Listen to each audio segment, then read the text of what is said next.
in BodySlamNet fans. We are finally debuting a new podcast, new show for you guys here every single Friday. Welcome to Tour of Japan. My name is Max Dinenberg. I am joined, as always, by Blackhawk, and we have been discussing this show for close to a month now, and here we are on the live airways of BodySlam.net. Blackhawk, we are here. Finally, about time. We are here. If you're not familiar with Blackhawk and myself, we have been doing the AW post shows for the last couple of months, and we have been DMing each other. Really funny. Like, we just kept DMing each other about Japanese wrestling since we've met each other here at BodySlam. And Blackhawk idea was like, let's just, instead of just keep DMing each other about Japanese wrestling, let's do a show and let's talk about it, because it's a huge part of the pro wrestling scene. It really changed wrestling for me when I started watching Japanese wrestling, and I am very passionate about it. Blackhawk, I think you can say the same. So this show, I'm trying to look if we already have. Yeah, I see it. I'm just making sure we didn't have our first comment. But if you want to comment, guys, leave your thoughts down in the comments. We'll answer everything you guys say in the chat. The show today, the first half of it, we're just going to be talking about, give you a little preview on what got us into Japanese wrestling, who of our favorite wrestlers of some of these promotions. As we have already someone on Twitch, Moxley, Talk, my guy. That's my homie, big homie Mox. We are so back, says Moxley. We are. I mean, we're yes, here. Sir. That's great. Keep leaving your comments. We're going to definitely talk to you guys as much as we can. And if you guys keep us here as long as you want, keep commenting. But we're going to talk about our love of Japanese wrestling, what got us into Japanese wrestling.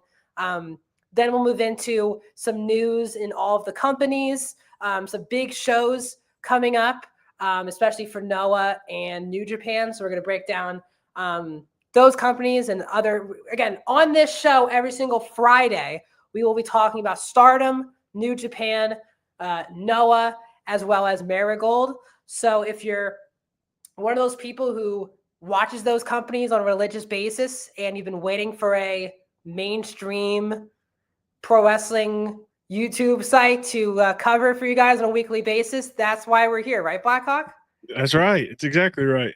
So, because it's funny when New Japan is such a big company, even when it was in its prime in the mid 2010s, there still wasn't many major news outlets covering it on a daily or weekly basis in this type of format. So, I think a lot of people who love these companies want to see companies like BodySlam talking about it, and that is why we're here. So, I think, Blackhawk, let's just get into our love of Japanese wrestling before we get into some news and notes and some results from the other shows. So, Blackhawk, what was the first Japanese wrestling match? What company was it? What got you hooked on Japanese pro wrestling? My first one was Pro Wrestling Noah. Oh, I believe it was one of their Star Destination shows. Mm-hmm. Would have been last year, maybe February. I'd have to look it up what the exact show was. But it was Kaito Kitayama facing Gabe Kidd was the main event. And I had seen some stuff from Gabe Kidd. I was very excited about that. I hadn't really watched much Noah. I got Wrestle Universe to watch Noah and watch that whole event and absolutely fell in love with Noah. Yeah. Just the assortment of wrestlers that they had even at the time, and the roster has changed since I started watching it. Super Crazy was on there, former ECW wrestler, a WWE wrestler. Ninja Mac was featured on that show, and it was just like a lot of guys. It was watching it blew me away. From it was completely different from the weekly WWE stuff that I had been watching. And so it was a refreshing thing to see, especially because WWE at that point was still a little wishy-washy. Last year they didn't really hit their stride till Mania, post-Mania. And so I was still looking for, it was a little disappointing for me. I wasn't really enjoying it that much.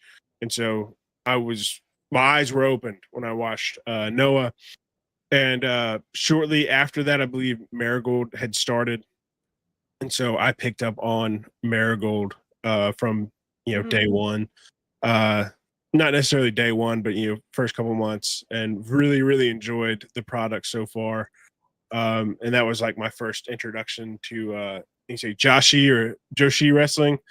I'm never sure on pronunciations of. I've always heard it as Joshi, but I could be wrong. Joshi? Okay. Well, we'll go with Joshi. But that was my introduction to that as well. I'd heard of Stardom and New Japan, obviously, but never really kind of watched. And so I was very, very excited when I watched these and really enjoyed it, and have kept up with them ever since then. I watch every event I can. Sometimes, like Noah's doing the N1 right now, and they're putting out 3-hour shows like 4 times a week, and it gets rough. But I try to get as much in as I can. And so it's, in my opinion, I enjoy this much, much more than the current American product. Outside of AEW, AEW can just throw a good show in there out of nowhere. Especially their pay-per-views. But as far as week to week goes, Noah has been very consistently good, and Marigold has also been very consistently good. So I have zero qualms, zero disappointments by it. Yeah, I'm happy we didn't discuss this off air. I love hearing your entry into Japanese wrestling, because I think ours are very different.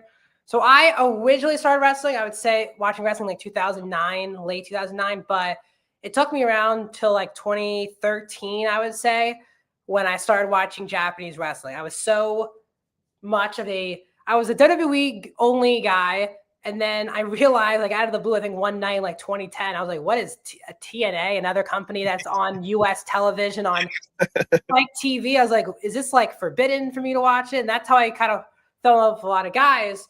But, TNA went downhill, and then I was only watching every week. But then when around the time like NXT started really getting going, a lot of those guys came from Ring of Honor. I went to start watching Ring of Honor, and I would say like 2012, 2013. And then when a lot of the New Japan guys would do a lot of combined shows with Ring of Honor, I was like, oh my God, these guys are really top level. So I'd say, yeah, so I've been watching Japanese wrestling for like 12 years now. Really, New Japan will always be my number one. It's what really got me super, super into pro wrestling. I think the sports entertainment stuff was very US based. And I was like, this is really pro wrestling. Guys are kicking out of one and jawing at each other, and they're slapping really hard. And it felt like, to me, it was the first time wrestling was treated as a sport. As someone who loves movies and sports, I think that's why I love pro wrestling so much. It combines the best of movies, entertainment, and sports. But I was always thinking to myself, it would be really cool if a company would take the sport, or a company would take pro wrestling seriously. And in that way, from like a booking perspective. And New Japan with the G1, and it felt like a sport where it was so unpredictable, and there were tallies, and there were so many guys now that are in WWE or in AEW, and none of these people have seen them wrestle outside of the United States. Yeah.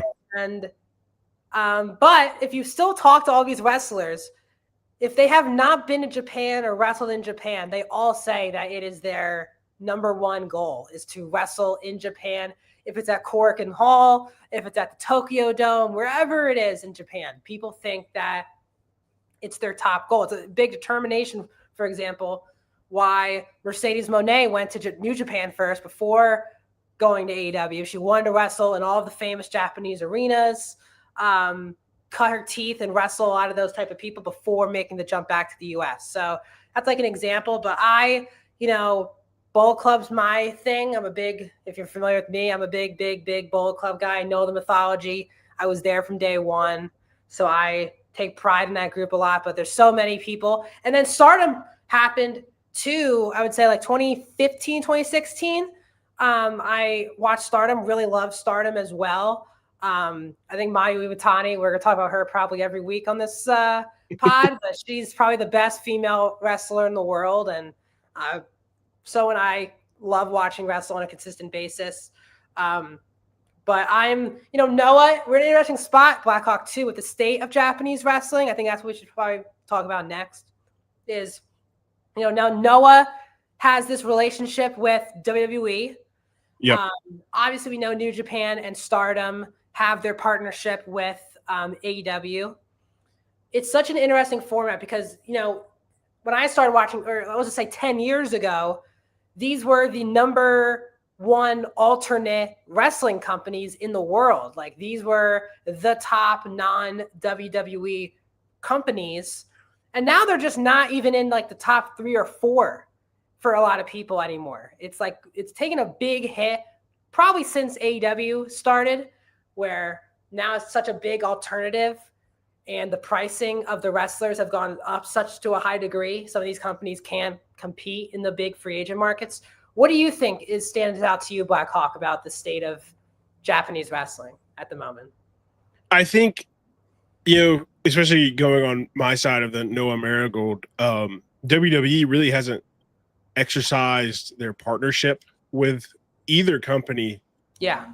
Very much. I mean, Yoshiki Inamura is in NXT, I think, still. And that's about it. Like last year, they had right? They had 2 compete in the N1. Yeah. I can't think of their names. Tavion. I can see their face. Yeah, Tavion Heights and I don't know if Omos was in that, or he was definitely in Noah though. No, he was. Yeah, he was part of the Generation 2000X. Yeah. One of the staples or factions, I guess you would say. But it feels like, we see AEW work with Stardom and New Japan and even CMLL, and they work really well. They work interchangeably extremely well.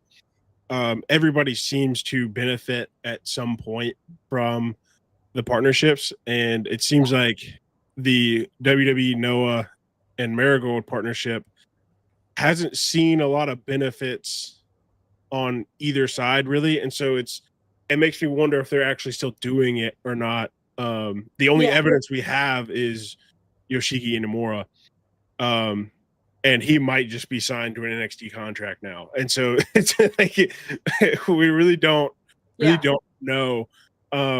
And so I think one of the reasons why we see this kind of fall is they do lose that American market. Like if WWE, Noah, and Marigold were putting on Forbidden Door events, I think we would see a lot more people tuning in, especially in stateside, for their events.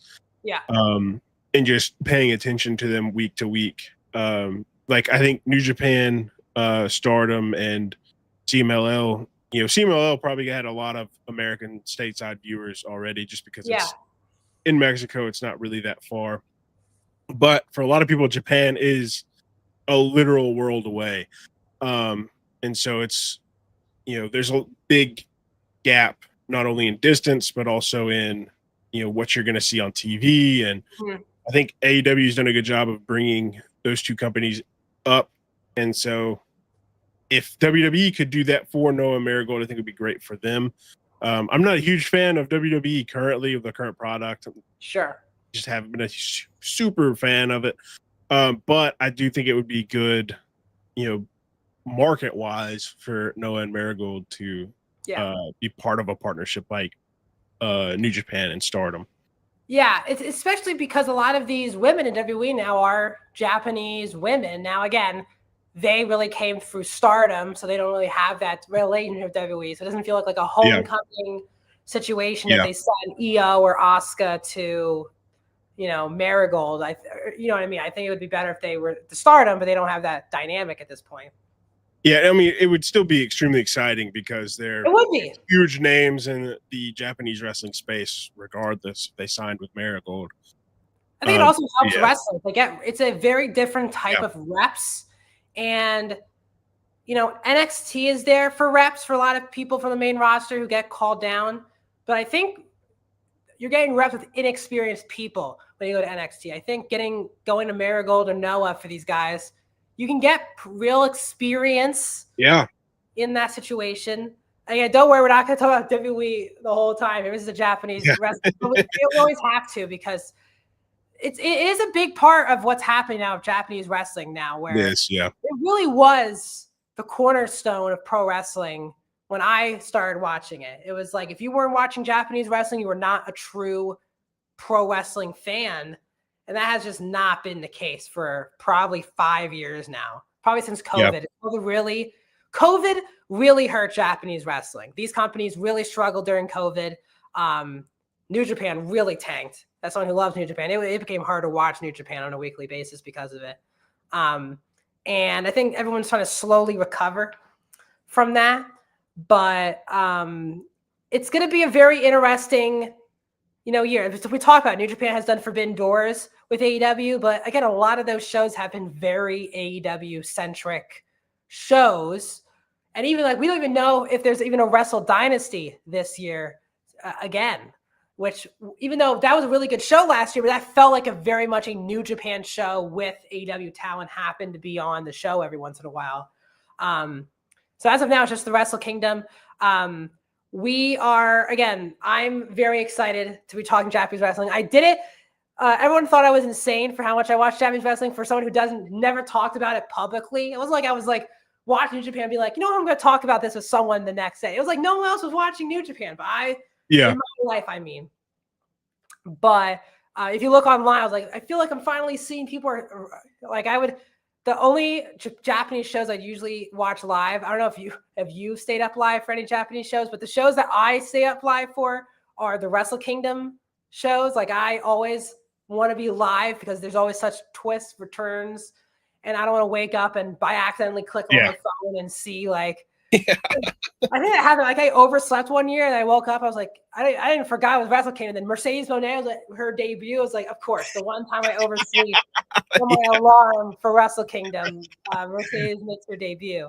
But I do love Wrestle Kingdom. It feels like it's like a Japanese wrestling fan's version of WrestleMania. I always when I stay up, I'm usually very energized and I have the WrestleMania feel to it. Are there any similar experiences, Blackhawk, for you with any of these companies in the past or no? I did at one point try to wake up and do live react content to Noah shows. But that was very quickly thrown in the bin because 2 a.m., 1 a.m., I could not. You're waking up at 2 a.m. to watch the show. I was I was going to sleep, then waking up at 1 a.m., getting my computer and everything set up, and then at 2 a.m. I'm watching the show like a zombie, trying to do live reactions to it. Crazy. I was like, this is awful.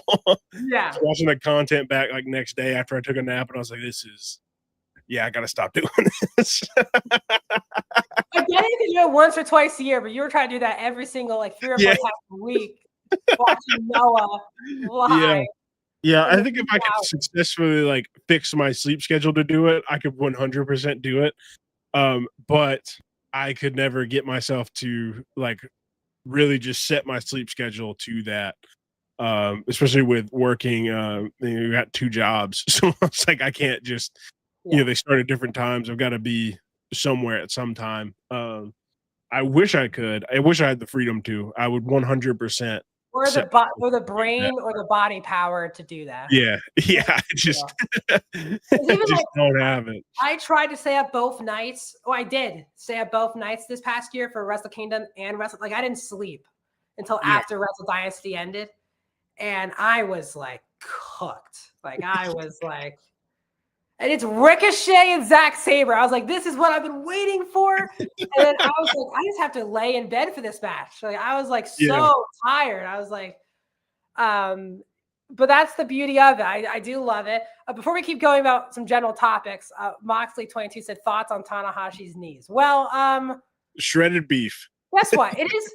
I think maybe this month we can maybe get in some more jabs, as they say on Tana. But guess what? We're going to be heading down the last now 3 months of this guy, or 2 months really, of this guy's career.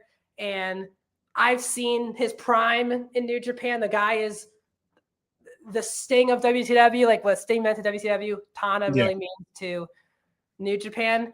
But I was surprised. He did very good in that Forbidden Door ladder match. I thought did his thing. He did his thing. He didn't do too much, right? Yeah. But he did his thing. What are your you have thoughts on Tanahashi's knees, Blackhawk? I do love Tanahashi. I've gone back and watched a lot of Tanahashi matches just because like the only exposure to Tanahashi I've had is over the last year or so. Yeah. And so I've only really seen him with bad knees. Yeah. And so I did go back and watch. And it is, it's hard not to say that it's funny to watch, but it is a little funny. You get late in the match and he's just like dead legging everywhere. Always he dead legs on the top rope. Yeah. Yeah, he's just dead legging everywhere. And you're just like, brother, like it almost hurts to watch a little bit. You're like, all right, I love you, man, but you've gotta I'm glad we're on this retirement tour, because if you were to like postpone this, I don't know. It's like he needs to be on stem cells like as soon as he gets done with his in-ring career. But I'm honestly so happy that he is like actually like showing up and doing things on his retirement tour. He's working every show. He's literally working every show, and I'm very proud of Tanahashi for that. I don't know him personally, but I'm very proud of him for like saying, this is my last go around. I'm going to make it matter. And so their knees are bad. Tanahashi good. Yeah, knees are bad. The guy is a legend. His match with Gabe a month or two ago, I think it was 2 months ago, was really good. Like the student becoming the master. You could tell he's knocking off a lot of people's dream matches. He's wrestling so many different guys. Yeah. And it's gonna be interesting who he'll. I think he's had close to 100 matches this year. He's had a lot of matches. Yes. As someone who watches me every week, it blows my mind. He's in, and not just matches. He's probably had one of the most singles matches in New Japan. This even on this tour right now, where it's all tag matches. He is the rare guy still having singles matches on the tour. So. I think at the end of the G1, he was at like 90. So yeah.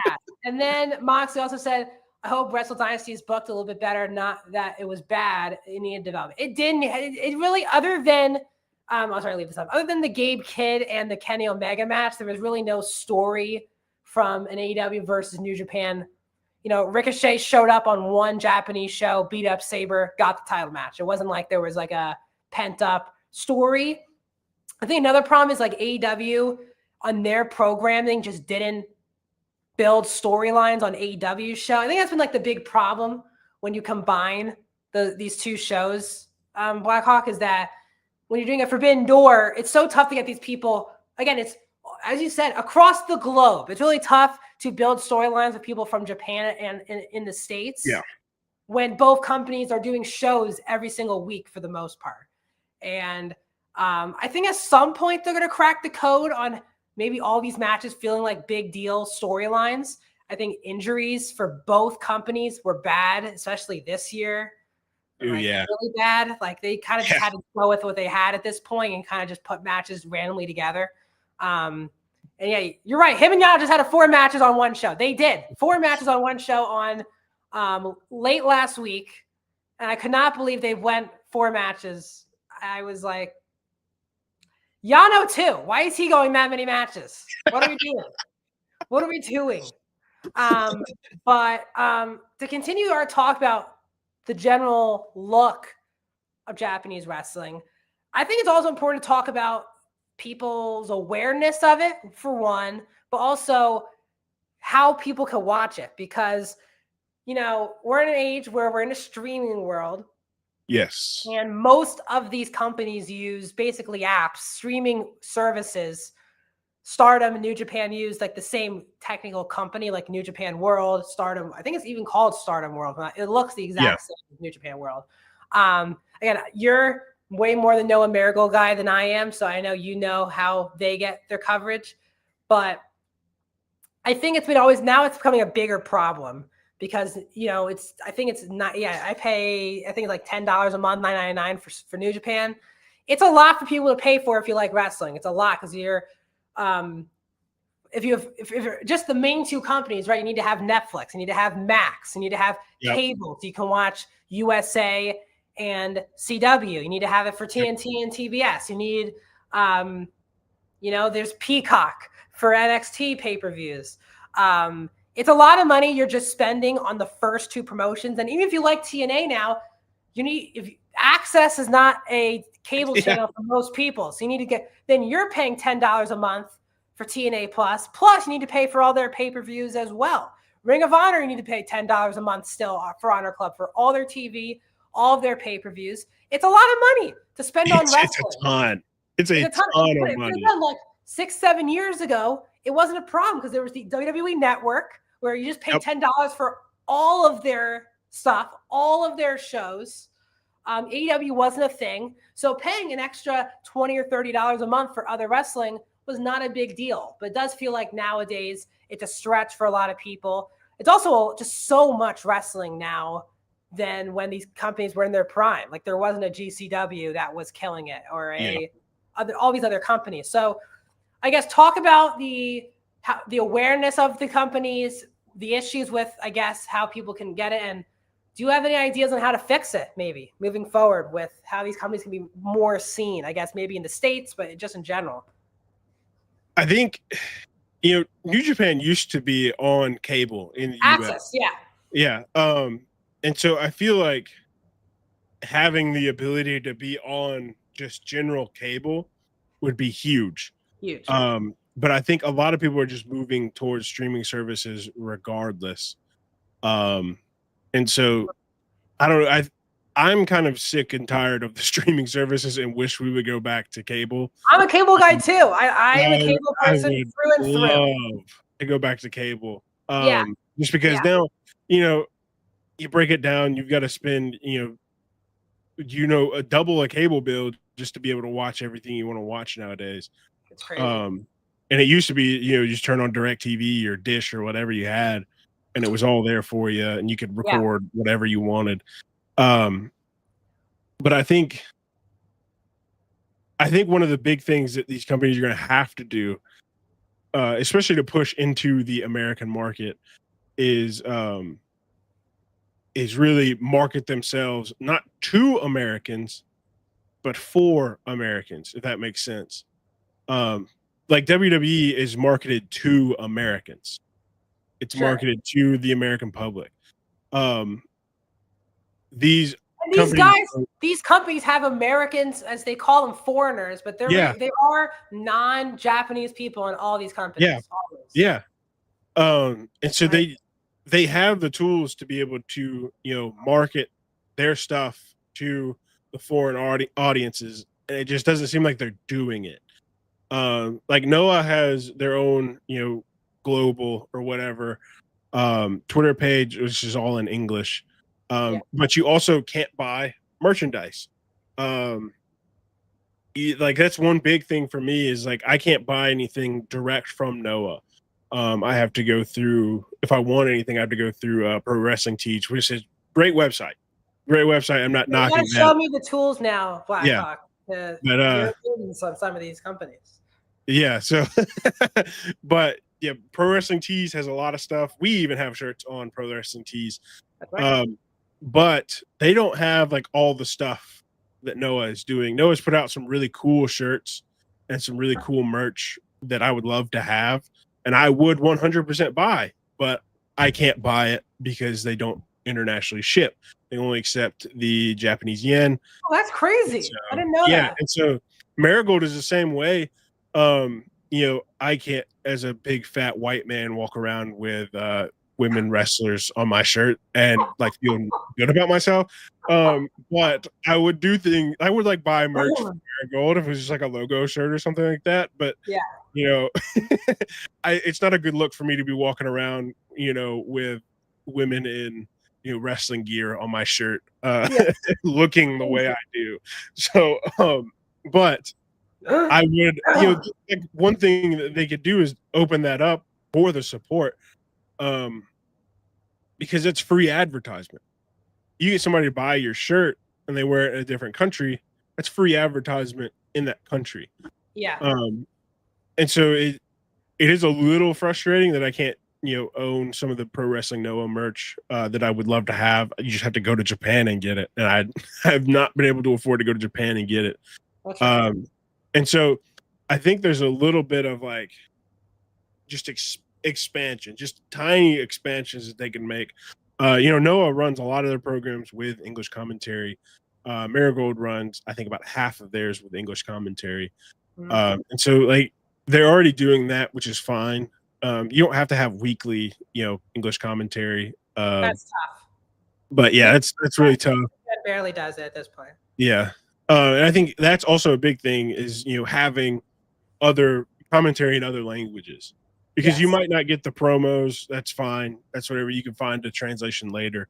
But I think that, having the other languages in commentary, and why WWE has become such a global thing, is because they have, commentary in almost every language that has, a TV service that can access WWE.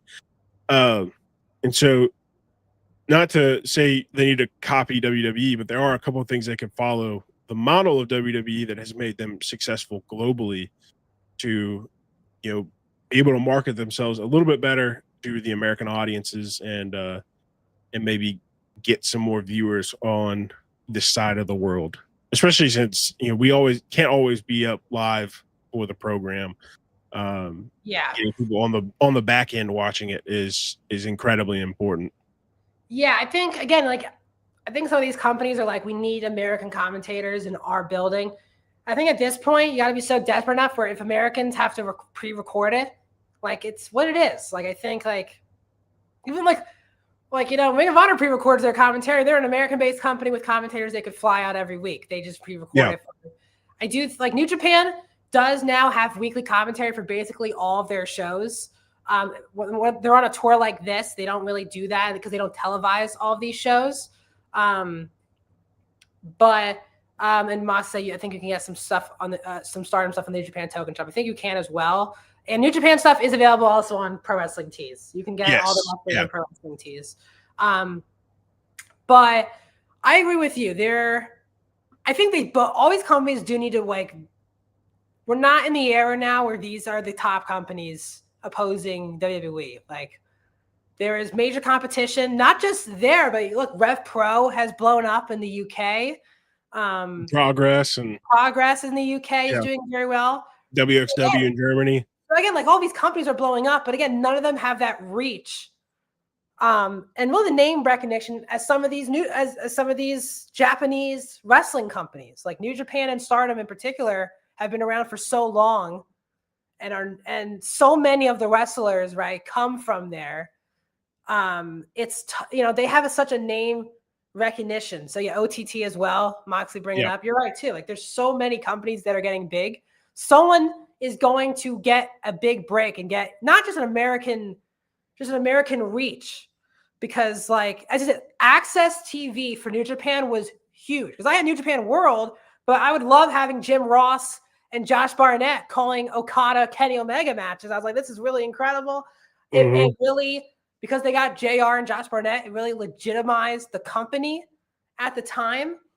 And Access TV does that now with New Japan, but they're very old matches they post now after TNA episodes.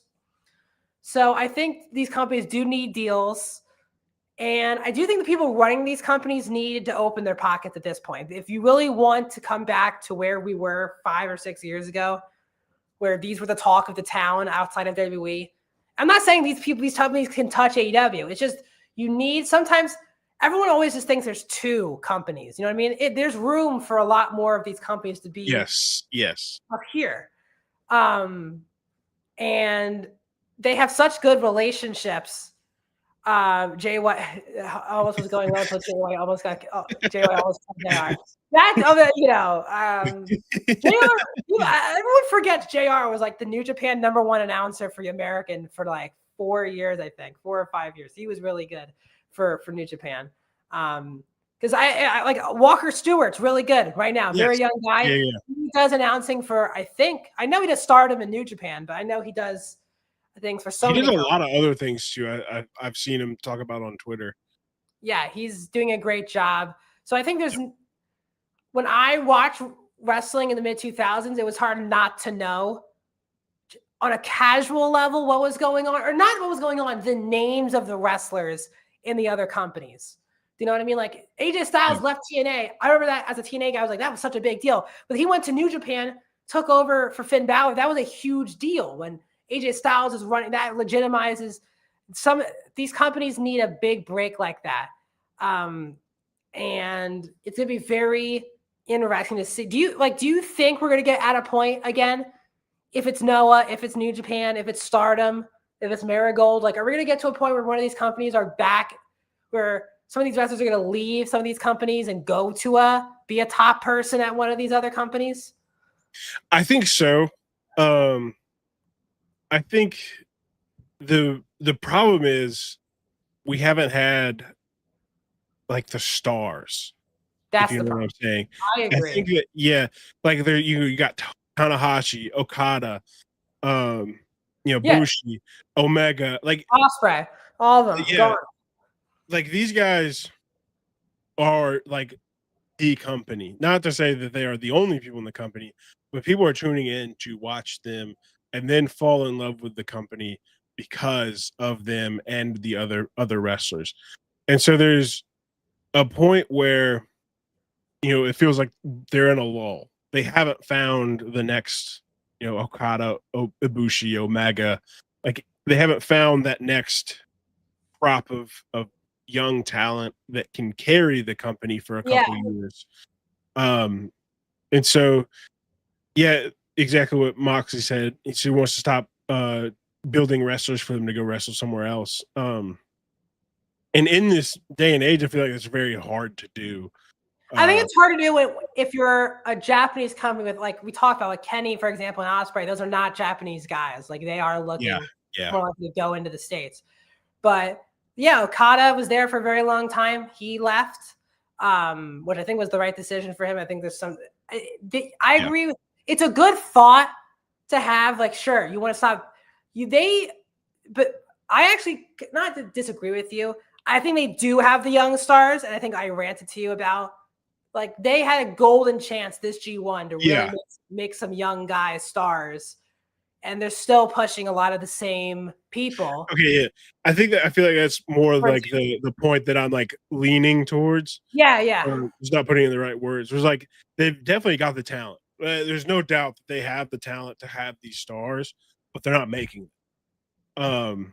They're just kind of letting them be a guy. And so I do think that they really got to put the strap on somebody and let the rocket fly. And if it explodes on impact, it explodes on impact. But we've got to start putting rockets on people and got to start elevating them. Noah did that with Kaito last year. They put a rocket to him. He was at the top of Noah. Everybody wanted to fight him. And he looked great. He was incredible. And you come to this year and he's just kind of middle of the pack guy. Like last year, he was the guy. Now he's, Kaito's in a 6-man tag match again this week. Really hasn't challenged for the title. Hasn't challenged for anything really. It's, is on TV. You want these guys you strap the rocket to be challenging for every piece of gold they can. I feel like we don't see that a lot anymore either. It's like, in Japan, you don't really see a lot of like repeat title defenses. But there's a point of saying, hey, we want this guy to be a star. We've gotta start putting him in front of people with gold on the line. And so WWE has the exact same problem. I feel like almost everybody has this exact same problem where they're not, strapping rockets to these young guys and allowing them to be the star that they can be. Yeah, I agree. I think I talked about it with you. It was I think New Japan specifically, they had a G1 where they had so many young guys who could have had a chance. And really, I've said it for, 2 years. Like, when is Tsuji, for example, going to get the rocket to? Like, when is he going to be the next guy? And it was like, wow, it really felt like this would be his G1. He had Evil in the semifinals. He loses. Like, that's such a not like the booking needs to improve here for some of these companies. And if you look at, and look, we talk about superstars leaving. Look what happened with the women last year. You lost New Japan, still lost Stephanie Vaquer, for example. Stardom lost, Julia as well as and you had like other companies losing a lot of people as well. There's a lot of top talent that left at the same time. I think is like the overarching goal.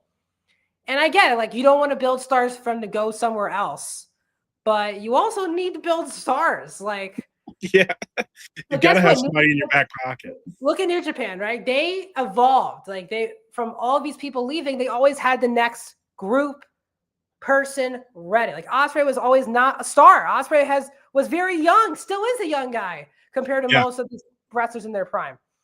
There's got to be guys in their early 20s, mid 20s, early 30s. You just have to push at this point.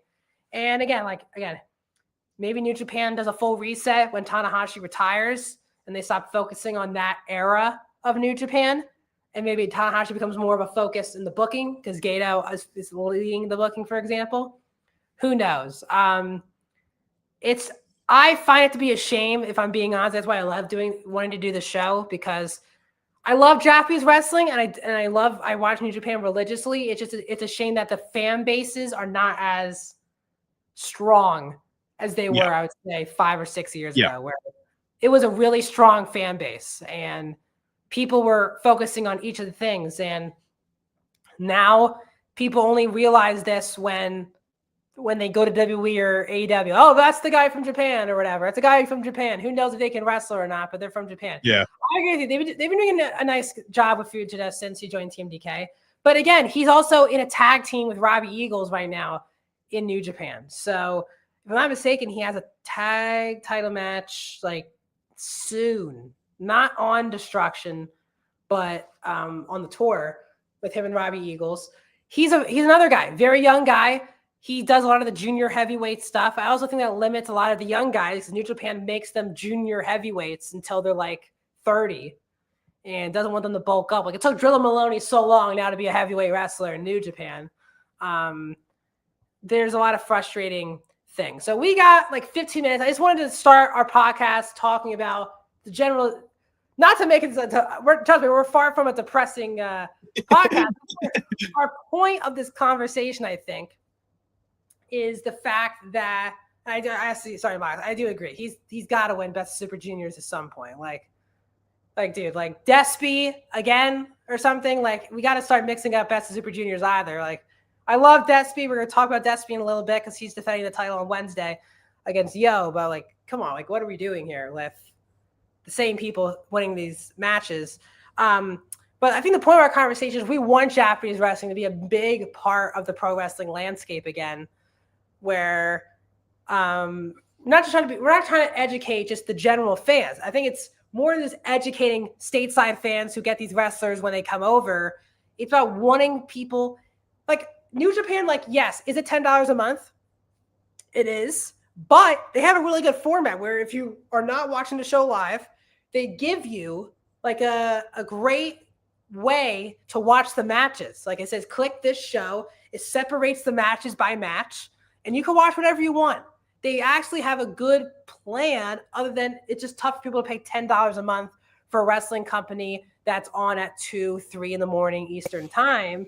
And I know a lot of people, like, for me with sports, I don't like watching sports. Not like, I have to watch sports live. Wrestling, I've always been cool with not watching live because half of it is taped anyway. Even like the live shows, it's much easier to watch when you're skipping through commercials. But people still feel like they need to watch wrestling live. Like, they need to be there in the moment. We also live in a social media time right? Blackhawk, where we struggle. Like if we miss a show, we go on Twitter, boom, we're spoiled. Yep. And nothing to me is worse than being spoiled in wrestling. And you don't want to wake up and you forget you have to watch the show and you get spoiled of the whole show. It makes you not want to watch that show. So I think there's a lot of issues, but I think there's also plenty of chances for these companies to become major factors. So we have like 15 minutes, I would say, left here on the show. Moving forward, we're just gonna break down the current events in each of the companies starting next week. We have Noah and New Japan in particular on some pretty big tours. Blackhawk, let's start with you. Where do you want to start? We're just gonna go quick here with the companies, but where do you want to start with today? Let's see. Noah has an event Saturday, continuing the N1 Victory Tour, and Sunday has N1 Victory Tour, and then Tuesday our time is the finale. The finals of the N1 will be Tuesday, and then as far as Marigold goes, they have an event going into it's. On the way on Wrestling Universe, that's where you go to watch Noah and Marigold. For those of you who didn't know, they are on Wrestle Universe. You get them, DDT, a handful of other Japanese wrestling promotions. They have an event today. Starts at like I guess 11 my time, but it's scheduled for tomorrow. They also have one on let's see, Wednesday, Thursday. See, that's it until we get back together. They're starting their Battle Heart Tour 2025. So should be pretty good. I'm excited to watch this upcoming show tomorrow for Marigold. So they've got a lot of stuff going on in Japan. Noah does take a break after Monday/Tuesday, because I think it starts Monday and bleeds into Tuesday for us. And they will be off until October. So after that, it'll just be me talking about Marigold for a little bit. But that's good. The N1 is wrapping up. They are deep within it. Right now, A block leader is Kazuki Fujita, which I 100% did not expect. that was not even close to my pick. And then B block Jack Morris.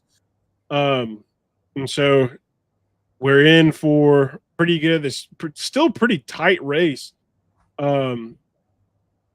They've got a handful of guys sitting at 6 in the A block, just needing 2 more points to tie Fujita. And there's really only 2 chasers for Jack Morris, with Galliano and Marufuji. And what is that guy's name? I forgot. They have one of the guys that is wrestling for them is not current member on the roster. I believe he wrestles for Progress full time. I cannot remember his name. But he has been incredible. I love watching him. But Jack Morris pretty much has this in the bag. If he can win out, Galliano loses, Jack Morris is going to the finals. But A block still has a lot that can happen. So very exciting things coming on with the N1. I'm now excited. I'll jump right in for the final. Looks like I'll jump right in for the final for Tuesday, which will be good. We'll break down the final. We'll definitely break down. We'll talk heavy Noah next week. We'll break down the final because we won't be talking that for a month probably. So we'll talk about the breakdown of that final. So again, stay tuned for next Friday. New Japan currently is on their road to destruction, which is September the 28th, if I'm not mistaken. Let me make sure I'm right. September 28th, which is a Sunday show. And then they do the road to the King of Pro Wrestling. But right now they're on the road to destruction, which is one of their big fall tours. Some of it is televised, some of it's not. Their one big last tour televised show is this Wednesday. And the two big matches are the two title matches where we have, sadly, more House of Torture title matches. Like, let's go, brother. Doki and Sho. I can't believe Doki is now a member of House of Torture. Doki and Sho defending the junior heavyweight tag titles against, as mentioned earlier by Moxley, Robbie Eagles and Kosei Fujita. And then the main event is El Desperado versus Yo for the IWGP Junior Heavyweight Championship. Despy probably should win that match. I'm not like Yo. Sho and Yo. I've always been more of a Sho person than Yo, which is a weird thing to say out loud, but that's when I started watching New Japan. But as Mox said earlier, I think everyone who watches Despy on a weekly basis also loves him with a passion. The guy is so good in the ring, and he's become like a Japanese deathmatch guy all of a sudden, like the last 2 years. Like each of the Japanese companies are like, we want Despy in a barbed wire death match. I'm like, wow, like out of all the people, like he has become like a death match savant now. He's good at it. So like, why not? But next Friday, we'll do a whole preview for Destruction, their big pay-per-view in Kobe. Zack Sabre and Narita, Shingo Takagi, Gabe Kidd, Yota Tsuji, David Finlay, tons of title matches, 3 title matches on the show. Tanahashi versus Great-O-Khan. Finally, maybe the last time it's Tanahashi and Great-O-Khan.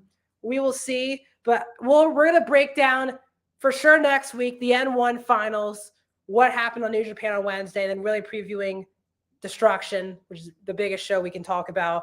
But as someone who, I guess, I think this is a great show because you're going to help educate me on Noah and Marigold. Like, I'm very much the casual Marigold Noah person. Like, I kind of at times know what's going on, but I really need to dig in and grit my teeth into it. And also, it's the opposite. Like, I am someone who watches New Japan and Stardom on a very consistent basis. Stardom for me is a lot tougher because I don't pay for both streaming. Again, it's so many services I pay for where I'm like, I can't just pay for all of these apps. But do you have any thoughts on New Japan, I guess, leading into Destruction, or we'll just settle things? We can talk about more next week. I just wanted to see if you had any inkling. Not yet. I have been really gritting my teeth on the N1.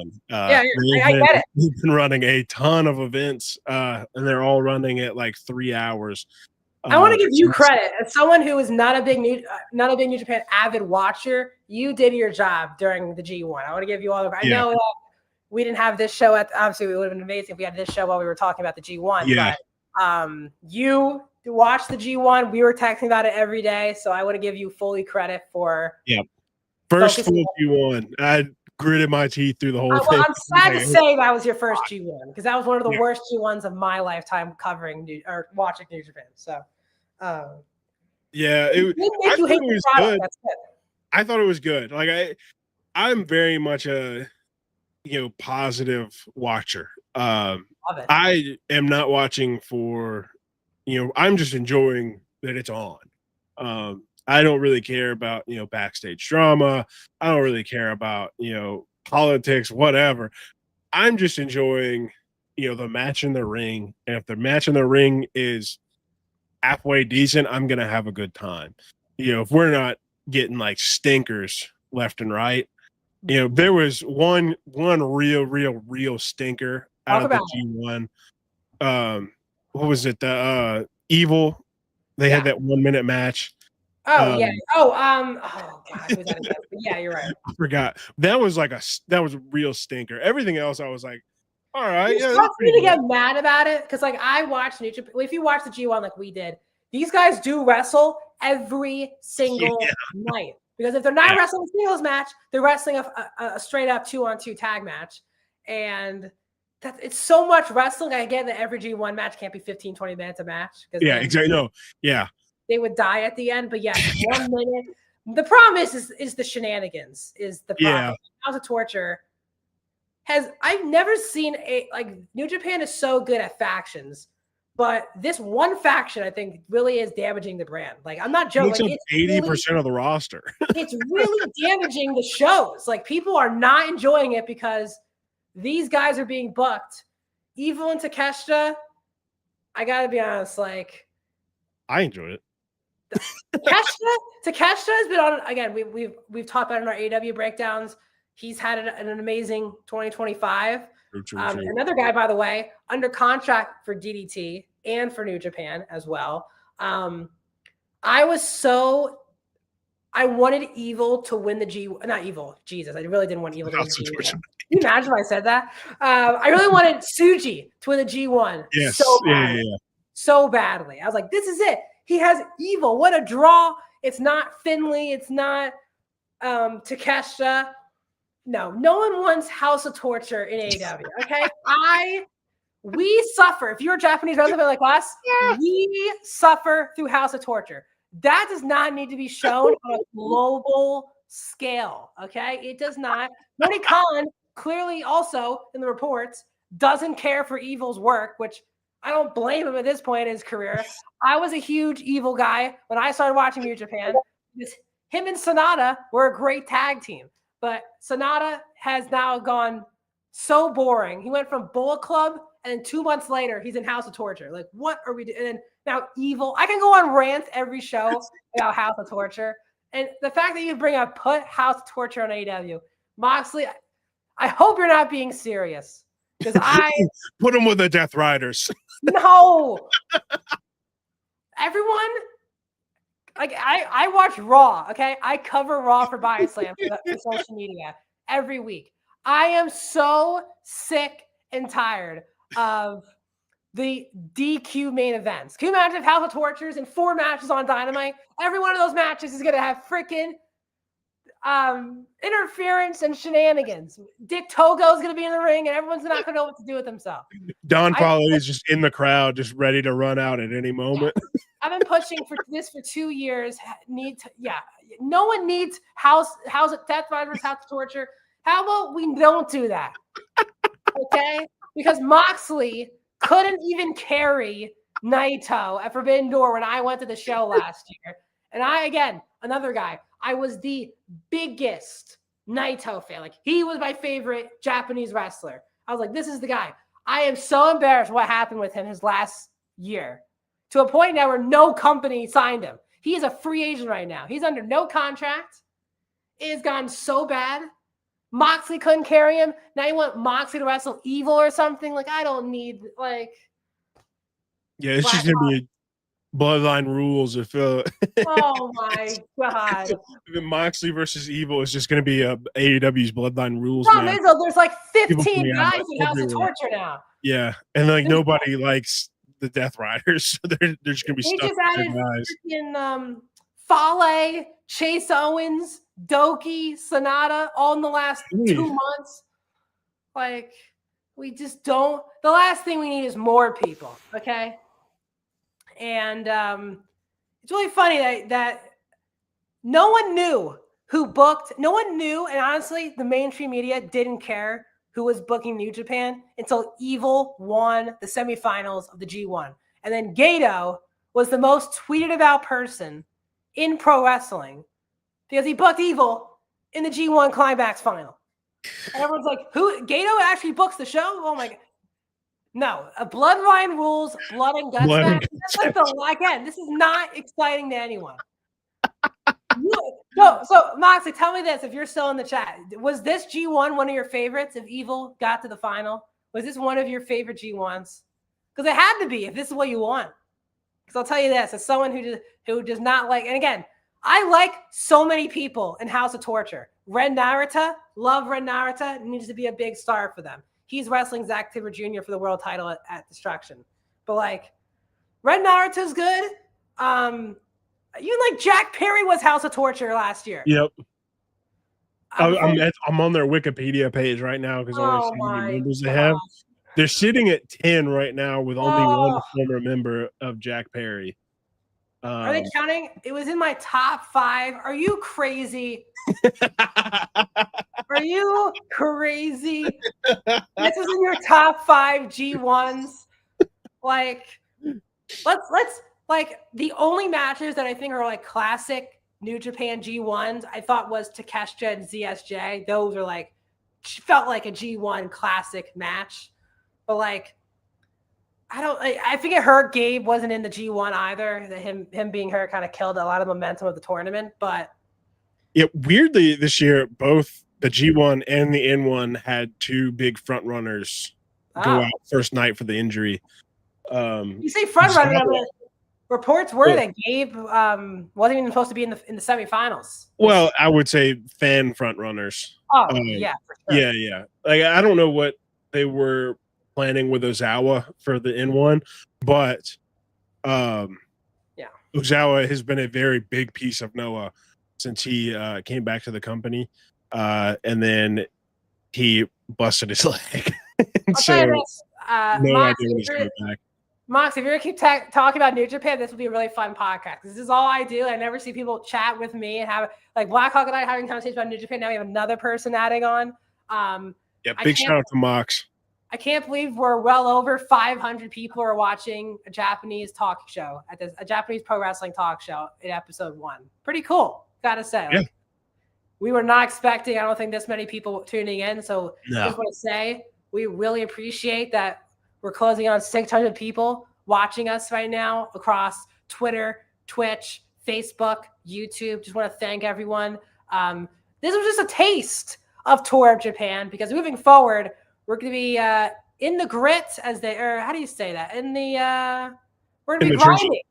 We're going to be grinding, watching all things Japanese pro wrestling. We're going to break down the big shows, the big moves. If wrestlers from WWE and AEW leave, go to these companies, we'll break it down. If people from these companies leave to go to the States, we'll also break it down. Like, I think there's a lot of fun ways we can talk about these companies, not just show to show, but big picture, looking at where the wrestlers, the companies, all of that stand. So this is just a taste. I'll promote some stuff for tomorrow, but Blackhawk, tell the people where they can find you. You can find me on all social platforms at Blackhawk Walker, down there under my nameplate. TikTok, Instagram, Facebook, YouTube, Twitch. We're live on my Twitch right now as well. But if you haven't subscribed to the Bodyslam Twitch or YouTube, make sure to go do that as well. But yeah, I think the show's going to be great. I've enjoyed this first episode. So have I. And so I'm looking forward to breaking down the week to week and hopefully getting some more people interested in Japanese wrestling. One thing I do hope that we can snag in the future is maybe an interview or two. So that would be amazing. That would be pretty sick. I will probably try to work on that soon. Awesome. Just trying to snag an interview for us, shooting some DMs that probably won't get answered. But shoot him to shoot him. Yeah, you gotta shoot it. You gotta shoot it when you can. Right. But yeah, I'm very excited about this show. We've been talking about it since All In. I think All In. And so I'm very excited that we're finally now sitting down and doing it. Yeah, this is great. We've been talking about it for a while. We got it done. So yeah, we'll be back again, guys. Before I close out on this, I'll just say you can find me on Twitter at Dinenberg Max, right? You can see it there. If you follow Bodyslam, please follow us on all socials: Twitter, Twitch, YouTube, Facebook, but really also TikTok as well. I do basically a lot of social media coverage for all the big shows. So Raw, NXT, Dynamite, Collision, SmackDown. I do highs and lows for all of those shows. Has been picking up some good steam on Twitter now this week. I'm literally, once we get off the air here, I have to watch SmackDown so I can do my highs and lows for usually a pretty unwatchable show, but the card's pretty fine for tonight. So we'll see if we can get through SmackDown. Tomorrow is a big day. It is All Out. It is WrestlePalooza. Bodyslam is going to be all over. So first of all, subscribe to Bodyslam's Patreon. If you want to help make everyone at Bodyslam work for Bodyslam full time, the best way to do it, subscribe to Patreon, because Corey Hayes is doing some absolutely amazing scoops right now for Bodyslam. And trust me, he's going to have a lot of information for you guys behind the scenes for both All Out and for WrestlePalooza. So if you want to subscribe, get some know-how information before your friends know or anyone else knows, please. It really helps not just you get your information quicker, it helps everyone at Bodyslam in the overall future. We've been getting a lot of subscribers based on the pay-per-view. So if you want to get the know-how on your two favorite companies, the Patreon helps. But YouTube, I am going to be back on for, we are saying 2 hours. We could probably be on for longer yes. than 2 hours because Rami and myself are doing a mega post show. We're going to be reviewing All Out and WrestlePalooza. We're going to break down every match on both shows. I don't know how we're going to take 2 hours on it at 10 o'clock at night or 10:30 at night probably. Or maybe it's going to be 11 with these ESPN. Who knows how long this pay-per-view will go until. We could be up until Sunday morning, but we want you guys to join us because I don't love competition in this way when we have to watch these big shows basically back to back or at the same time. But this is when it's fun, when you get to see us going crazy over pro wrestling, watching both shows and loving every bit of it. So join us tomorrow. As of now, 10:30 Eastern should be the time we hop on for a post show with Rami and myself. Again, we're going to break down WrestlePalooza. We're going to break down All Out. And again, this show, Tour of Japan, will be on Bodyslam's Twitter and YouTube and Twitch, among other things, every single Friday at 7 p.m. Eastern Standard Time. We're going to lead you right into SmackDown basically every single week. I think it's a good time to get to recap the week in Japanese wrestling, preview the week ahead. So every Friday, 7 o'clock, come back here because Blackhawk and I are going to have to discuss, and you might see me rant more about I feel like we will talk about House of Torture a lot, to your own dismay. Yeah, we have a lot of Moxley 22 is want to say thanks for being so awesome in the chat today. Really loved having shout out Mox. Yeah. One of the homies from when I was doing a lot of content. So yeah. Glad he's back around. It's good to see you, buddy. Yeah, thanks. It always helps us that we're not just talking to ourselves, we're talking to you guys, the fans. And because that's what we're making this for us to have a pro wrestling conversation. Yeah, it's fun if Blackhawk and I just do this to ourselves, but it's also better if we have people commenting like you. So I just want to say thank you so much. So again, I'm Max Dinenberg. That's been Blackhawk. Thank you guys so much for joining us for episode 1 of Tour in Japan. Oh, thank you. Oh, thank you. Oh, thank you.